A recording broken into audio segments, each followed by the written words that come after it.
بسم اللہ الرحمن الرحیم۔ عزیز طلبہ السلام علیکم۔ آج کے سبق میں ہم پڑھنے جا رہے ہیں ایک کہانی جس کا عنوان ہے نادان کی دوستی۔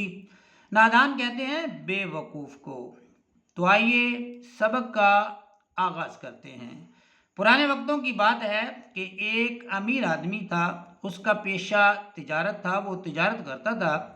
تجارت کرنے میں اس نے بہت دولت کمائی، اس نے تجارت کی اور تجارت کرنے میں اس نے بے تحاشا دولت بھی کمائی۔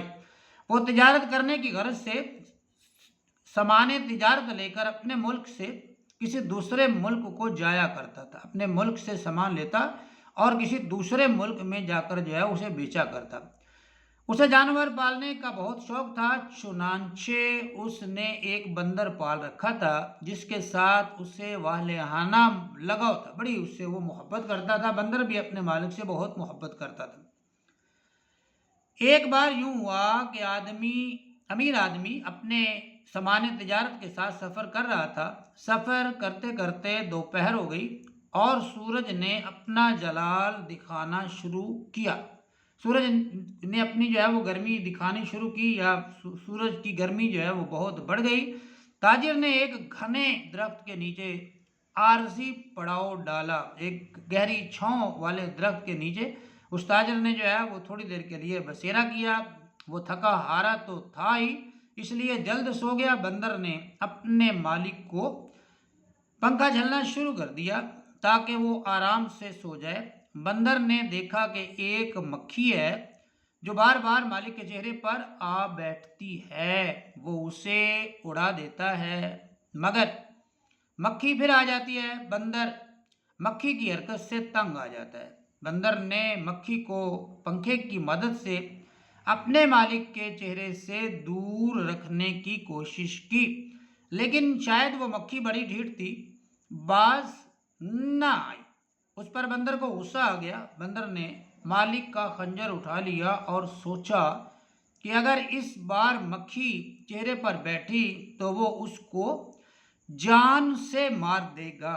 جو ہی مکھی آئی اور مالک کے چہرے پر بیٹھی تو بندر نے خنجر سے مکھی پر زور کا وار کیا، اس نے حملہ کیا اس پر۔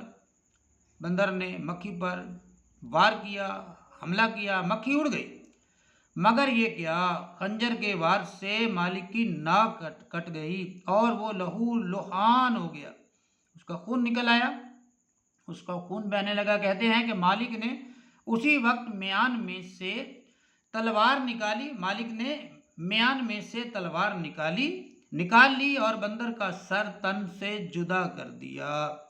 نتیجہ اس کا کیا نکلا؟ کہانی کا نتیجہ ہے نادان کی دوستی جی کا جنجال ہے۔ وہ کہتے ہیں نا، ہم تو ڈوبے ہیں، تمہیں بھی لے ڈوبیں گے۔ جو بے وقوف دوست ہوتا ہے وہ خود تو ڈوبتا ہی ہے، ساتھ میں اپنے دوستوں کو بھی ڈبو دیتا ہے، یعنی اپنا تو وہ نقصان کرتا ہی کرتا ہے، ساتھ میں اپنے جو اس کے محسن ہوتے ہیں، جو اس کے دوست ہوتے ہیں، ان کا بھی نقصان کر جاتا ہے۔ تو عزیز طلبہ، ہمارا یہ سبق ہوا مکمل۔ ملتے ہیں انشاءاللہ اگلے سبق کے ساتھ، تب تک کے لیے اپنا بہت سا خیال رکھیے گا۔ اللہ حافظ۔